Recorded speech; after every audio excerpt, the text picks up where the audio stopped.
Itu yang harus dipegang. Kemudian matanya seperti apa? Matanya itu harus cerah. Kalau selain cerah, enggak gitu.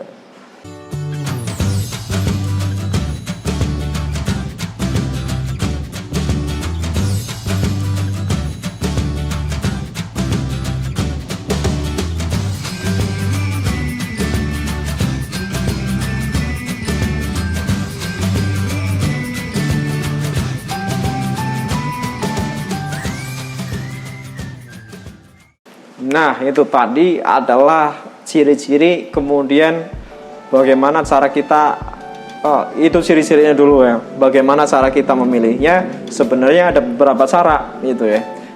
Ada ketika kita berada di sebuah PT yang besar, maka caranya beda ketika kita berada di sebuah peternakan yang kecil. Ketika di peternakan yang besar, maka dilakukan dengan otomatis gitu ya mungkin.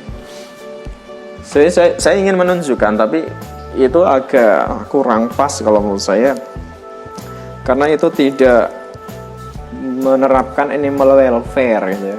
Animal welfare itu adalah menghormati tingkah laku, menghormati peri kehewanan, itu adalah animal welfare.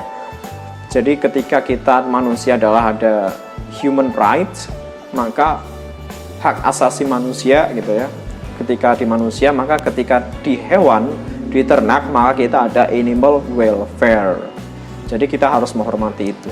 Bagaimana kita memperlakukan hewan itu diatur, sebenarnya ada animal welfare tadi, oke? Caranya sebenarnya gampang. Kita kan tadi sudah tahu ciri-cirinya apa saja ya. Standar-standarnya itu apa saja. Kita pegang itu saja.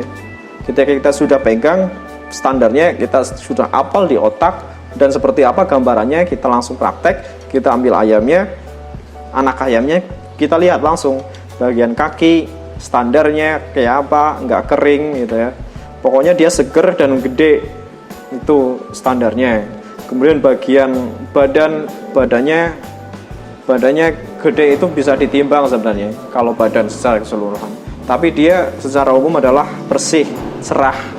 Oke, kemudian selanjutnya kita sudah badan, maka kita ke bagian belakang. Ketika belakangnya kotor, ketika ada putih-putihnya atau hitam-hitamnya, maka itu tidak bagus. Standarnya adalah itu bersih. Oke, bagian belakang itu bawah dubur atau di duburnya. Oke, di duburnya atau di bawah duburnya itu bersih. Itu standarnya. Kemudian kita menuju ke kepala, daerah kepala. Kepalanya dari paruhnya, maka paruhnya harus standar anak ayam. Tidak parrot pig gitu ya. Parrot pig itu yang atasnya itu kayak burung elang. Enggak kayak gitu. Atau tidak menceng gitu ya. Tapi standar saja gitu ya. Tidak menyilang gitu.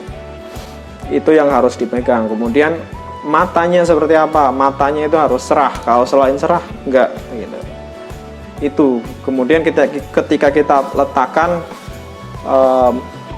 kayak gini ya, apa namanya, menengadah gitu ya. Menengadah, maka dia akan cepat kembali kepada posisi berdiri. Dan dia berdirinya tegap. Dia enggak lemes, dia aktif.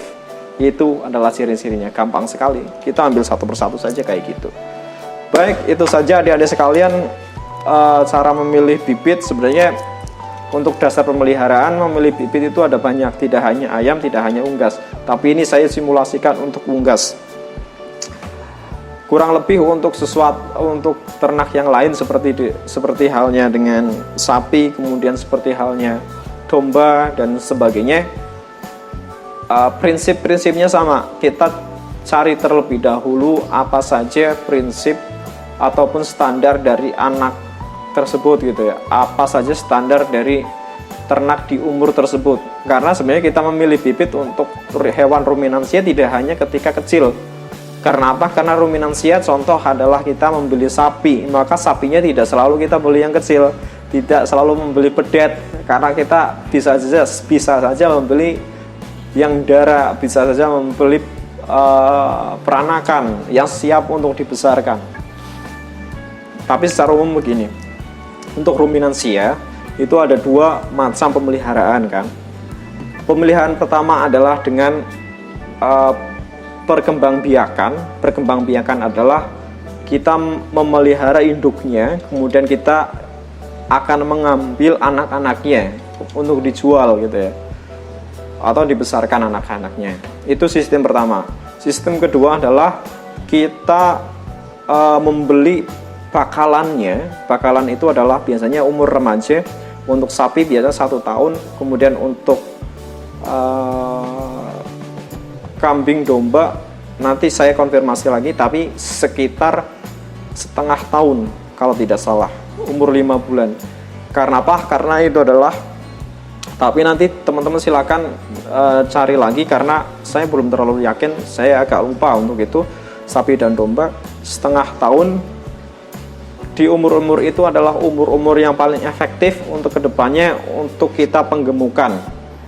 Oke, ini sistem kedua adalah sistem penggemukan, yaitu pemeliharaan. Biasanya untuk sapi itu hanya 3 atau 4 bulan, sehingga ketika 3 atau 4 bulan sebelum lebaran haji, maka peternak-peternak sapi sudah memelihara dulu gitu ya, memelihara yang bakalan. Jadi mereka peternak sapi itu tidak memelihara dari awal gitu, tidak memelihara dari anak, tapi mereka lebih efektif ketika memelihara dari umur 1 tahun, sehingga mereka membesarkannya lebih gampang, memanagenya lebih gampang karena satu perlakuan di situ umurnya sama dan banyak sekalian gitu. Ketika kita memeliharanya dari awal kemudian untuk dijual di bulan haji, maka tidak efektif. Ketika kita memelihara dari awal, maka tidak efektif sebenarnya. Walaupun bisa gitu ya, walaupun bisa tidak masalah gitu. Apalagi ketika itu hobi. Tapi ketika akan lebih efektif ketika umur 1 tahun, mulai 1 tahun atau 1,5 tahun gitu. Kemudian setelah itu dipelihara karena pertumbuhannya itu ibaratnya ketika pertumbuhan itu adalah pertumbuhan paling cepat ketika dipelihara. Pertimbangannya itu sebenarnya pertumbuhan paling cepat ketika dipelihara ya umur itu gitu loh. Kita belajar tentang peternakan ya untuk itu. Kita harus tahu dulu kapan kita paling bagus memelihara gitu. Paham maksud saya teman-teman sekalian, adik-adik sekalian ya. Jadi kita nggak sembarangan membeli sapi itu kapan, membeli kambing itu kapan. Tapi kita pertimbangkan dulu kapan ini akan cepat dipelihara gitu. Akan cepat tumbuhnya ketika dipelihara ya di umur itu. Perbandingan antara pakan yang diberikan dan produksi daging yang dihasilkan itu paling efektif itu yang mana, paling efisien itu yang mana gitu. Itu yang namanya FCR sebenarnya. Feed Conversion Ratio itu adalah perbandingan ketika kita memberikan pakan, dimakan kemudian menghasilkan daging atau telur gitu ya. Itu perbandingan itu adalah FCR. Kemudian itu adalah untuk ruminansia. Itu kita harus melakukan penilaian terlebih dahulu sebenarnya, ciri-cirinya seperti apa. Tentu saya tidak bisa menyampaikannya di sini karena akan terlalu panjang ceritanya video ini gitu ya. Karena saya menginginkan ini video adalah video yang singkat, padat dan jelas dan memuat apa yang kalian butuhkan. Gitu aja. Ini akan memuat satu bab penuh, insya Allah mudah-mudahan, dan akan kita lengkapi dengan teks materi yang berat dalam bentuk teks.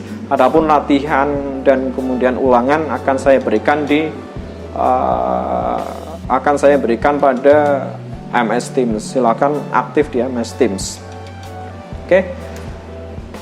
Mungkin itu saja untuk video kali ini. Kita sudah belajar. Pertama, tadi kita sudah menjelaskan tentang apa saja yang akan kita pelajari di pemeliharaan ini, dasar pemeliharaan ini. Kemudian kedua, kita sudah mempelajari tentang bibit yang baik, memilih bibit yang baik itu seperti apa, ciri-cirinya dan bagaimana caranya. Kemudian mengapa kita memilih bibit gitu ya.